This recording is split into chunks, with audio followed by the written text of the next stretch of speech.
From LinkedIn News, I'm Leah Smart, host of Everyday Better, an award-winning podcast dedicated to personal development. Join me every week for captivating stories and research to find more fulfillment in your work and personal life. Listen to Everyday Better on the LinkedIn Podcast Network, Apple Podcasts, or wherever you get your podcasts.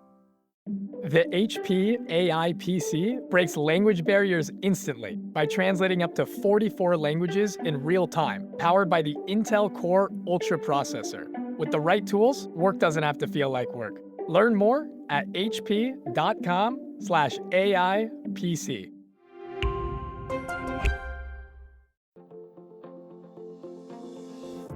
Hello, my friend, and welcome to another exciting episode of Negotiate Anything.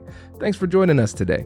With over 10 million downloads and listeners from more than 180 different countries, it's dedicated listeners just like you who have made Negotiate Anything the #1 negotiation podcast in the world. I'm your host, Kwame Christian. I'm a business lawyer, mediator, author, and the proud CEO of the American Negotiation Institute. Now, before we get into today's insightful conversation, I have a golden opportunity for those of you who recognize the power of negotiation in your professional lives. Have you ever found yourself wishing that you could navigate those high-stakes conversations with more confidence? Or perhaps you're looking to empower your team with the art of persuasion and conflict resolution. At the American Negotiation Institute, we've crafted specialized keynotes and workshops tailored for those very needs. We've transformed the negotiation skills of professionals worldwide, and we're eager to do the same for you. We believe the best things in life are on the other side of difficult conversations, and our goal is to help you improve your lives and the lives of those around you, one difficult conversation at a time. Don't let another challenging conversation leave you second guessing. Click the link in the description to discover how we can help you find confidence in conflict, negotiate better deals, and have stronger relationships. Because in the world of business, every conversation counts. And now, without further ado, let's jump into the interview. Mori, thanks for joining us today. Thank you, Kwame. So happy to be here. Yes, and we are happy to have you, my friend. So how would you get us started by telling us a little bit about yourself and what you do?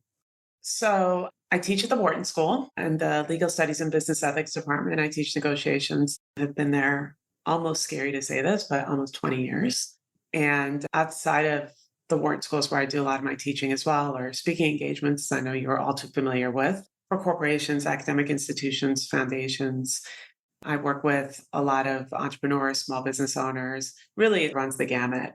Done everything from agents to my undergrads at Wharton to executives, MBA students to White House fellows, you name it, from learning to do better. I do some work in sports. I do some diversity, equity, inclusion work in sports. I do player engagement work in sports. But since I published my book, I have to say it's been all negotiations all the time. It's sort of taken up the majority of my life, particularly because the book came out right at the beginning of the pandemic. So you throw that into this whole virtual world of raising awareness about the book, virtual speaking engagements. Like I said, it's all negotiations all the time. Incredible. I love it. And listen, that's why we're here, all negotiations all the time. Sure. So yeah, my book, which is also now out in paperback, is found wherever you can buy books. And I think it was maybe a year plus into the pandemic, after seeing all the content that was out there, both in negotiations and just personal development, leadership development, you name it. And really, I think a lot of it came from the sort of the introspection, right? The spending that time in one place and starting to think about the things that you want in your life, maybe rethinking the way you've lived your life, your career, so on and so forth. And negotiations became a really big deal in a lot of ways. It's very time consuming. So it wasn't just let's throw something out there and see how it works. And I think after spending a good amount of time listening to people, listening to my students, figuring out where the gaps were, and wanting to provide content that's built on Bring Yourself, that stayed very much true to what I was trying to teach and my own values and the way I see negotiations. We published, I think, about 22 months ago. So we've had about 22, maybe soon to be 23 editions of the newsletter. And it's just gotten better and better. But I think it's partly because my fingers are on the pulse, right? I'm in the classroom all the time and I listen to people. And what people say they need, first of all, is so human. And it's something that we all struggle with. And whether it's You brought up humility before when we were speaking before the podcast. This notion of like pride versus humility, grief, so many self-care and self-love, all of these things that I think can balance all of these different things that are so much a part of our lives, that I just want to give a voice to it. And more importantly, create conversation around it. So that's the newsletter. It's a lot of ways. It talks about all the different things that sort of get in our way so that we can't actually bring ourselves authentically to negotiations. And once we deal with those things, and once we talk about those things, and once we realize there's actually community around these things, then I really think that we have the courage to be authentic and to live our lives from that perspective. So that's the book, that's the newsletter. Love it. Yeah, this is great. And everybody, we will be linking to the book, to Mori's website, and to the newsletter as well, so you can get access to all of those things. And I think when I'm thinking about a good place for us to start, I know today we're going to talk a lot about authenticity and negotiation, but I want to start with an interesting pedagogical philosophy that you have, because you were telling me about how you often share information with your students that you don't particularly agree with, which is very different from what a lot of professors do. So can you go into that? Yeah. So on my syllabus, I have a variety of different readings, from books to articles. And there are some that are just always there because I believe them to be my truth. And then there are other readings, that particular articles that I find, and different perspectives for mine, right? And I think it's really important that my students actually also hear different voices, that they learn about different perspectives, because one of sort of my core tenets is that anybody can be a great negotiator, and that this is not a subject where we have to be prescriptive, because there's really no way of predicting who you're speaking to, how they're going to react. You can be really well prepared, but any moment somebody can surprise you. And rather than somebody sitting there thinking, well, what did she teach us in class about this subject? I want people to have the confidence in themselves to be able to navigate any situation and to be able to really stand on their own. And so I think that it's important that they hear different voices than mine, and to really pick and choose things that align with their own values and their own convictions. I think it's really an important characteristic, I think, of any successful negotiator, is no matter how confident you are, always be humble enough to know that you can't possibly know everything.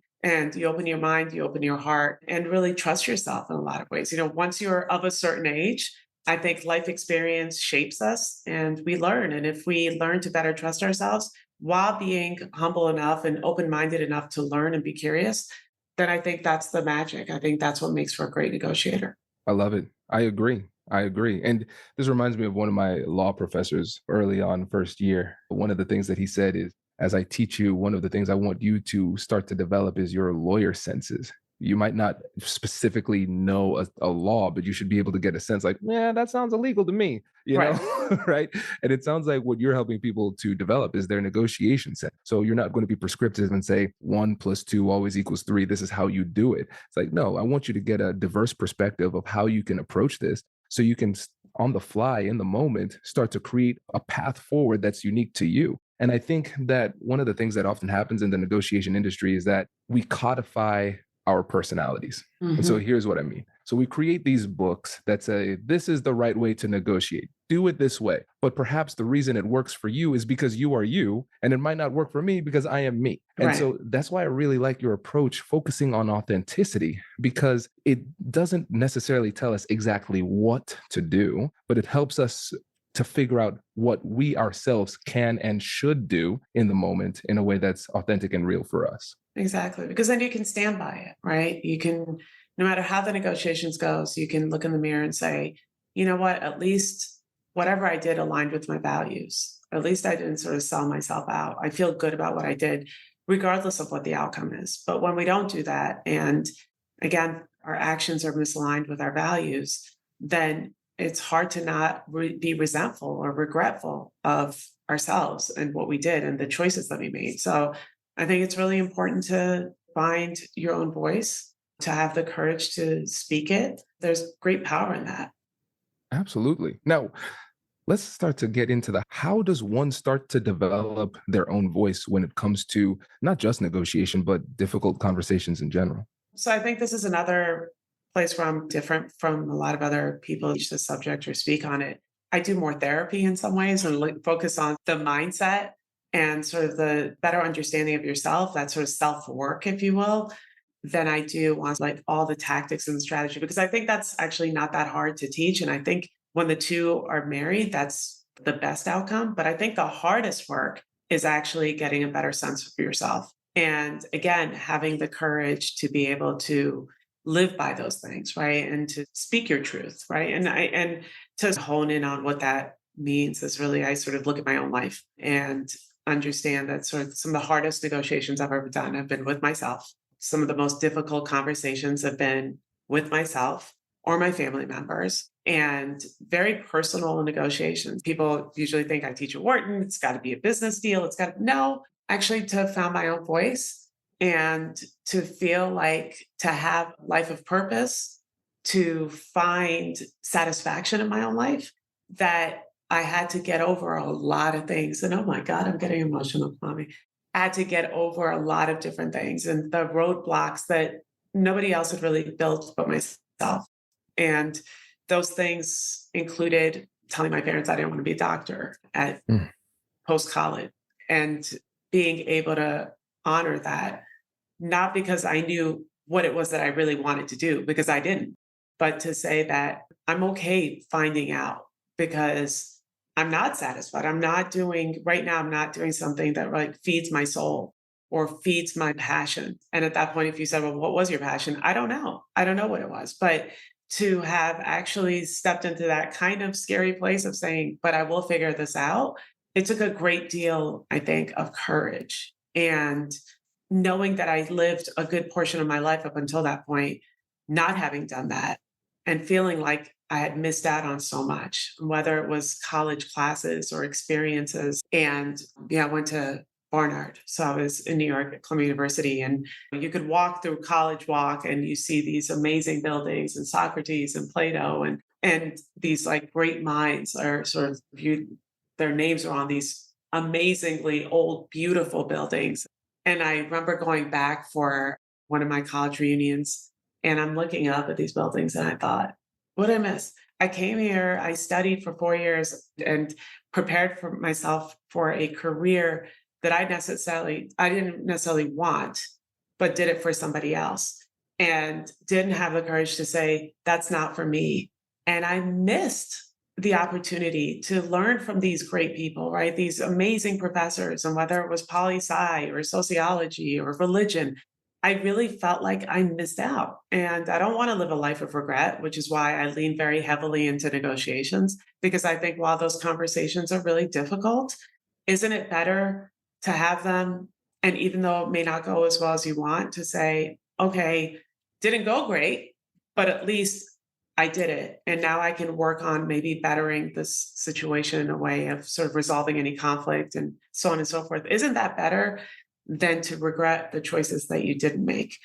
And frankly, now with complete confidence, I would say absolutely. And so, I think that's where all this comes from, is I want to teach other people to find that confidence, to do that soul searching, to do it early, not late, to find happiness and satisfaction in their lives by doing the hard work and grappling with those really difficult things, and not doing things like that negative self-talk that we have, the sort of the imposter syndrome, the lack of self-respect and dignity that I think is so poisonous, because those are the things that get in our way. And is that hard? So hard. But if you do that, then I think everything else will be so much easier, because it all really, that better understanding of yourself and who you are and what you want to stand for allows you to make better choices, gives you better satisfaction with your life, creates better relationships. So that's the work I do, is really almost the preliminary work that's a lot harder, but I think is so much more crucial. Hello, my friends. Before we get back to today's episode, I want to ask you a question. Have you ever wondered how to elevate your team's negotiation game and how you can help the folks on your team have better, difficult conversations? At the American Negotiation Institute, we offer transformative keynotes and workshops tailored to empower professionals with top-tier negotiation and conflict resolution skills. Whether it's a keynote for your next event or hands-on training for your team, we've got you covered. Don't just negotiate, master the art with the American Negotiation Institute. Click the link in the description to find out more. Elevate, negotiate, and succeed. Introducing the HP AI PC, your powerful AI assistant. Easily search through personal files, gain valuable insights, and make smarter, more informed business decisions. Unlock the future of work today with the HP AI PC, powered by the Intel Core Ultra processor. With the right tools, work doesn't have to feel like work. Learn more at hp.com/AIPC.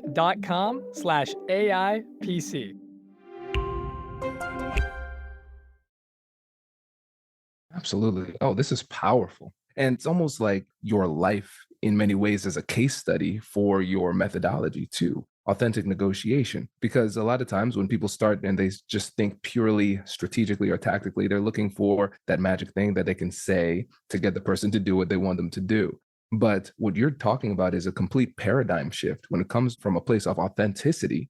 You first have to start with self-negotiation to figure out who you are, what you stand for, what your core values are. Because if you don't have that, then you might negotiate and get exactly what you wanted out of the negotiation. And it might be the worst thing that could happen to you because you didn't recognize that dissonance between your values and what you were actually asking for. And one of the things that you said that was really powerful is that when you start to walk authentically and start to make decisions for yourself and live your life the way that you want to live, it takes a lot of courage.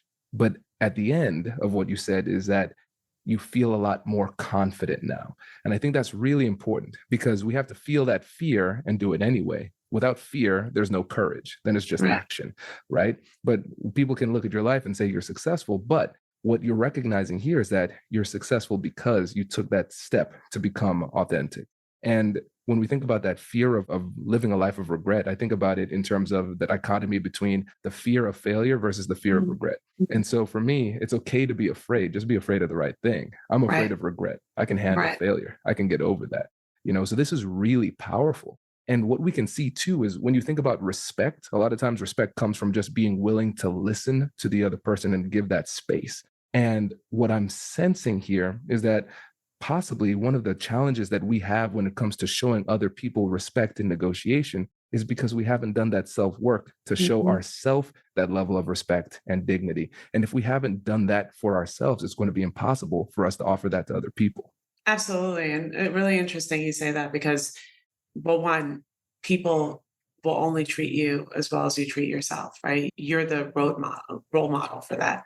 But the other part of it is that, you said something about the respect and how you can respect others and only if you respect yourself. And the truth is that when you don't respect yourself, right, when you don't know your worth, when you don't know your value, when you don't trust yourself, right, then it's really easy to take, for example, no as a personal rejection, right? So if somebody says, no, I can't give you a raise. No, I can't give you that promotion. No, I can't give you funding because you didn't have maybe that sense of self-worth and the confidence in yourself, then the minute you hear no, that sort of feeds into this story that you've already told yourself, right? Maybe I wasn't good enough. Maybe I wasn't worth it.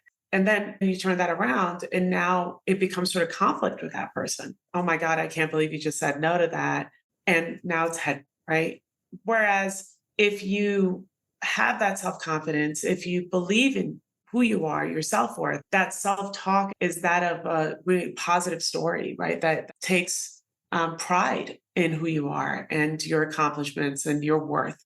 Then when somebody says, no, I can't give you that raise, then you actually have the confidence, I think, to say, well, is there something else that I could have done that would have made this conversation more successful? Or is there information that I could give you because you're going to be advocating on my behalf to HR or whoever else that could arm you better with information that you need? Or, okay, if it's not now, maybe I come back later. Or if it's not the money, is there something else? Can I get, I don't know, an extra day off a month to go back to school for ever to get my MBA, whatever it is, get off earlier from work on Fridays so I could spend more time with my kids. The no didn't become rejection because you had more self-respect and you had a much better handle on your self-worth. And so you just took that as, okay, it's not rejecting me. It's just rejecting that thing that I asked for. What else can I do that could turn that no into a yes? And that only comes when you actually have that confidence to sort of stay in that no and work it out so that it can become a yes. So I think that's why the respect piece that you brought up is so important, because when people say, what does self-worth have to do with all this? Everything. It's our foundation. Absolutely. And what we realize is that we're essentially trying to, in many cases, stack negotiation tactics and strategies on top of a shaky foundation. And it can be incredibly disempowering when you go to these incredible programs, do this training, read these books, and then it's still not clicking and you don't understand why. And a lot of times it's because we haven't taken the time to do that self-work. And like you said, it helps us to be more resilient because we're not taking things as personally. So you can stay in that problem-solving mode for a longer period of time. And then this is something that might happen is you might get rejection and then you call an audible, you shift a little bit. Okay, well, what about this? We stay in that problem solving mode. And then we might realize that there is no deal to be had. And that's okay too. And when you have that confidence and that self-worth, then you say, listen, if they cannot pay me what I deserve in this situation, this is not the deal or the relationship or whatever it happens to be for me. And I have enough personal value that I can find the relationship, the opportunity, the deal that is right for me, and you can move on. And I think it's just so empowering when you can have that self-worth, that confidence in order to move on. But again, we have to do that work. And that's the hardest part. It takes the longest time, but it's worth it when you do it. It's ugly, it's messy, it's scary, but it's so worth it. Absolutely. Now, when it comes to the authentic approach that you have, you talk about in your courses and in your book, what are some things that you say in general, regardless of who the person is, are some fundamental principles that people should keep in mind in general when they're having these negotiations? I think at the core of it is that this is all about humanity, right? It's humans connecting. And when we realize that, I think it changes everything, because it's not, I don't subscribe to this whole transactional notion of negotiations, because if you see it as a transaction, it'll only be a transaction. And as I said, I work with a lot of entrepreneurs, for example, and rather than think about these things in sort of this, having this tunnel vision, like, let me just get this deal now. When you start thinking about humans connecting, when you think about this from perspective of relationships, when you think about this from perspective of service, then all of a sudden the transactions, and even if it is that, it's not just for the here and now, it's in perpetuity. And don't we want that to be the way we see everything, right? And I think the moment that we tell ourselves that, oh, I'll never see this person again, oh, I'll never do a deal with this person again, we give ourselves permission to, I think, one, maybe even pretend to be something that we're not, because you're like, they don't know me, or behave badly, neither of which are good. So I think authenticity is really important, because when you can show up as yourself, when you know who you are and you can stand, again, by your values and really treat people in a way that says to them, I'm not pretending, this is not a game, that this is me as I am trying to make a connection with you. This is more than just a transaction. Even if it is just a transaction, even if it's that you're just buying a car, isn't it more likely that you'll get a better deal at the end of the day when you are connecting with somebody at a human level, dare I say, a more vulnerable place than robotic and transactional? I just feel like that's when people don't like negotiations, because it feels very inauthentic. It feels like you have to pretend to be something that you're not in order to be a good negotiator. It feels like you're not really showing up as who you are, which creates a lot of room for regret later, right? Regretting the way you treated somebody, regretting the way you acted. It takes a lot of courage to be authentic, especially these days. But I don't know, there's so much pride and dignity in being your authentic self. I think when I get emotional, I do get emotional. I get very emotional in my classes, particularly sort of with my students at Wharton, my undergrads. I feel like they're coming into this world that's really, really difficult and asks them to be something that they're not all the time. And I can say to them, that's actually kind of easy. Showing yourself and having that pride in yourself and knowing that you belong there, that this is your seat at that table is as deserved as anybody else's, not because you're pretending to be somebody else, but exactly as you are. Isn't that what's most important?